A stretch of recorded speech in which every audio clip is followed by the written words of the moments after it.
আজকে বিজেপির রাজ্য বিজেপি নেতৃত্বের বৈঠক ছিল। সেই বৈঠকে বিভিন্ন নেতৃত্ব বক্তব্য রাখেন এবং সেই বক্তব্যে শুভেন্দু অধিকারী তার বক্তব্য রাখতে গিয়ে বিস্ফোরক মন্তব্য করলেন। কি মন্তব্য দেখুন। আমিও বলেছি রাষ্ট্রবাদী মুসলিম, আপনারাও বলেছেন সবকা সাথ সবকা বিকাশ। আর বলবো না, বলবো जो हमारे साथ हम उनका साथ, सबका साथ सबका विकास बंद करो। नो नीड সংখ্যালঘু মোর্চা।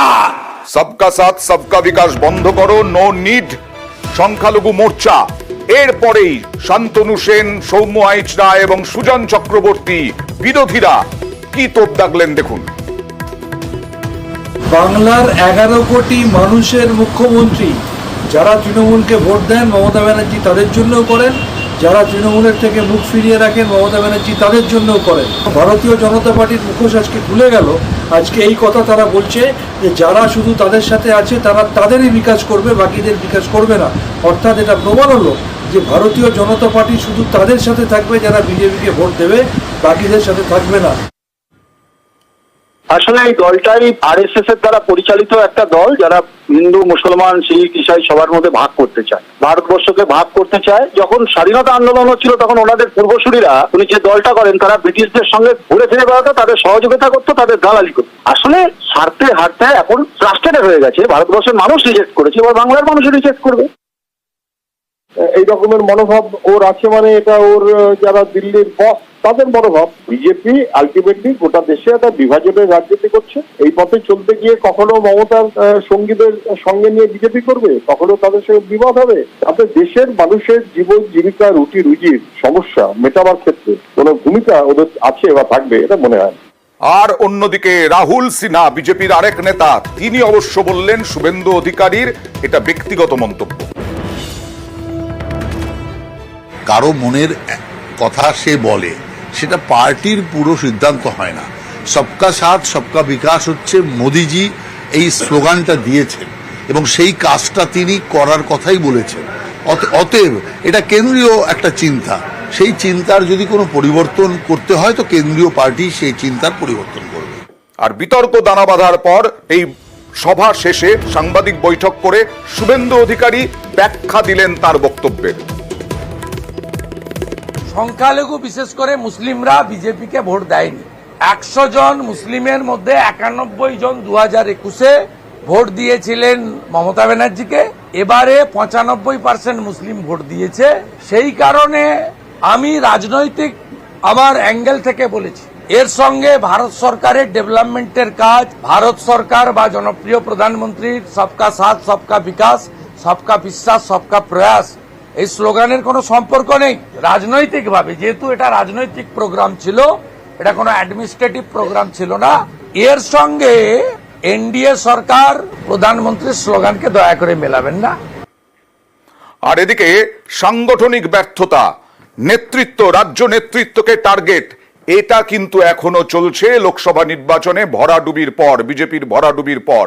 যেমন সৌমিত্র খাঁ আজকের এই বৈঠকে, অর্জুন সিং আজকের এই বৈঠকে এই বিজেপি নেতৃত্ব, রাজ্য নেতৃত্ব এবং তার সঙ্গে সঙ্গে সাংগঠনিক দুর্বলতাকে কিভাবে টার্গেট করলেন দেখুন। এই ফল প্রত্যাশিত ছিল। আমার মনে হয় যদি সঠিক দিশা দেখাতে পারে তাহলে দল হবে, আর দিশা দেখাতে না পারলে পুরো ফেল করে যাবো। বলি সাংগঠনিক বদলে নিশ্চয় দরকার আছে। কোন ব্যর্থ মানুষকে, ব্যর্থদেরকে সবাই দেখতে পছন্দ করে না, নতুনদেরকে সুযোগ দিতে হয়। আমার মনে হয় নিশ্চিতভাবে সাংগঠনিকভাবে পরিবর্তনের নিশ্চয়ই দরকার। সেই জন্য তো কার্যকরী বৈঠক হয়, হয়তো দিল্লি সেটা ভাববেন। আরো বেশি করে আমাদের প্রধানমন্ত্রী আবাস যোজনা, 100 দিনের কাজ, সবগুলো যা কেন্দ্রীয় সরকার দিচ্ছে, কেন্দ্রীয় সরকার করছে, এটা বেশি করে প্রচার করতে হবে।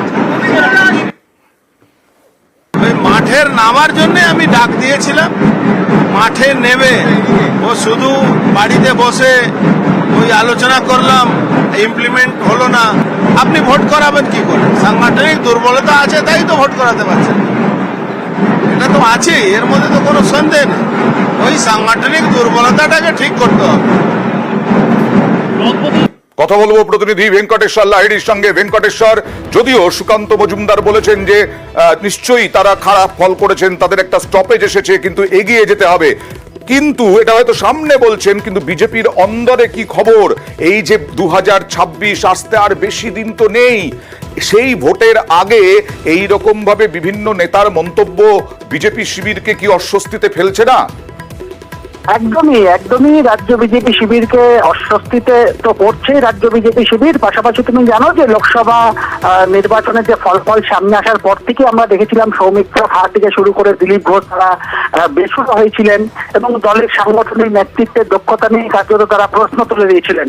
আজকেও যেখানে লোকসভা নির্বাচনের পর প্রথমবার রাজ্য কমিটি, বর্ধিত রাজ্য কমিটি বৈঠকে বসছে, ঠিক তার আগেই সেই সভায় যোগ দেওয়ার আগেই সৌমিত্র খাঁ তিনিও কিন্তু বলে দিলেন যে সাংগঠনিক রদবদলের প্রয়োজন রয়েছে, সংগঠন যে শক্তিশালী নয়, সংগঠনকে শক্তিশালী করতে হবে এবং 2024-এর যে লোকসভা নির্বাচন সেখানে ব্যর্থ যারা নেতৃত্ব ছিলেন তাদেরকে ব্যর্থ নেতৃত্ব বলেও কিন্তু কটাক্ষ করলেন। তবে আগামী দিনে সংগঠনকে মজবুত করতে হবে, সংগঠনকে মজবুত না করতে পারলে যে আগামী যে বিধানসভা নির্বাচন যে লক্ষ্যে বিজেপি এখন এগোচ্ছে সেই লক্ষ্য পূরণ কিন্তু হবে না। সৌমিত্র খায়ের সুরেই কিন্তু একেবারে অর্জুন সিং, তুমি জানো যে অর্জুন সিং তিনিও কিন্তু বলেছেন যে নিচু স্তরের সংগঠন, আমাদের নিচু স্তরের সংগঠন একেবারে নেই, নিচু স্তরের সংগঠনকে শক্তিশালী করতে হবে। অর্থাৎ এক নেতার একাধিক যে মত পার্থক্য সামনে আসছে বক্তব্যের, সেই বিষয়টি নিয়ে রীতিমতো অস্বস্তিতে পড়ছে বঙ্গপদ্ম শিবির এবং 2026-এর নির্বাচনের আগে যখন দলকে কোন পথে দল এগোবে সেই জায়গায় সংঘবদ্ধ হওয়ার ডাক দিচ্ছেন বিজেপির রাজ্য সভাপতি। সেখানে তিনি বলেছেন যে সেখানে একটা আমাদের স্টপেজ এসছে, কিন্তু আমাদের থেমে থাকলে চলবে না। কি বললেন সুকান্ত মজুমদার, দেখাবো। 26-এর বিধানসভা সামনে রেখে আমাদেরকে সামনের দিকে এগিয়ে যেতে হবে। যেখানে আমাদের হয়তো ক্ষত বা রক্তক্ষরণ হয়েছে সেই জায়গাতে আমাদেরকে এগিয়ে যেতে হবে। বিভিন্ন নেতা বিভিন্ন রকম কথা বলছেন, বিভিন্ন নেতার বিভিন্ন মত, কিন্তু একমাত্র নেতা যিনি কোনো কথা বলছেন না, কোনো মতামত দিচ্ছেন না, তিনি হচ্ছেন দিলীপ ঘোষ। আজকের দিনেও এই সভার আগেও দিলীপ ঘোষ কিচ্ছু বললেন না। কি বললেন দেখুন। অনেক পুরনো মানুষের সঙ্গে আপনার দেখা হচ্ছে, সেই জন্য তো এসছি। কি বার্তা দিচ্ছেন? কোনো বার্তা নেই, দেখা সাক্ষাৎ ইধার সে। কিন্তু অনেক পুরনো মানুষ নমস্কার, দুর্গাপুরে 22 তারিখ আমার ওনার নিয়ে কথা বলছি। নমস্কার। এর আগেও আমরা বিভিন্ন সময়ে বিজেপির দফতরের সামনে বিক্ষোভ দেখিয়েছি। আজকেও দেখুন বিজেপি রাজ্য দফতরের সামনে বিক্ষোভ, দুর্নীতিগ্রস্তদের প্রার্থী করার বিরুদ্ধে অভিযোগে এই বিক্ষোভ দেখুন। বিজেপির একাংশের বিক্ষোভ।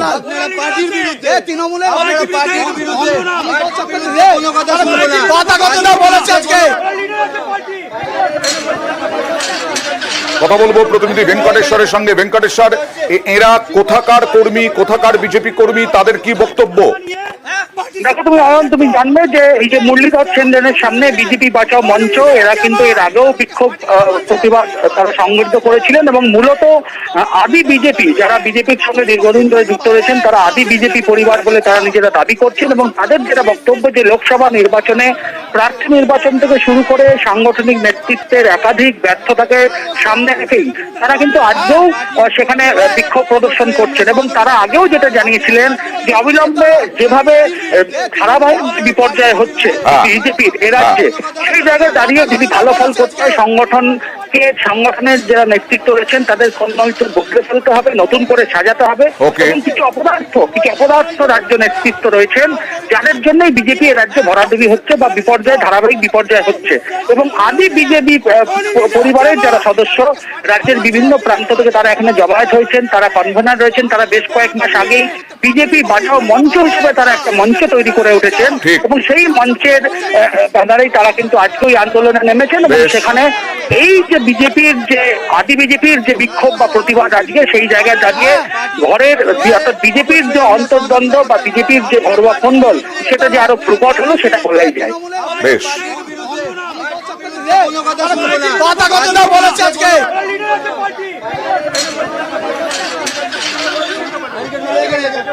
মজা হচ্ছে পার্টির সিম্বল নিয়ে পার্টিকে বদনাম করা টাকা নিয়ে পার্টির সিম্বল গালাবে যাচ্ছ আমি তো চক্কি থেকে তুমি শেষ নেতা গালাবে যাচ্ছে আমি তো লিডার আছে আমার লিডার হলো কেস পার্টিকে বলছে কিন্তু আছে লিডার আছে উত্তর দিন তুই টাকা নিয়ে কত চিঠি দিবি টাকা পড়ে আমরা বিজেপিতে যে ধারাবাহিকভাবে বিপর্যয় ঘটছে, এই বিপর্যয়ের দায়ে মূল কালপিট হচ্ছে অমিতাভ চক্রবর্তী। বঙ্গ বিজেপির যে সংগঠনটাকে শেষ করেছে, 42টা জেলাতে সংগঠন বলে কিচ্ছু নেই, জেলার সভাপতিগুলো সব দালাল, মানে অযোগ্য অপদার্থ।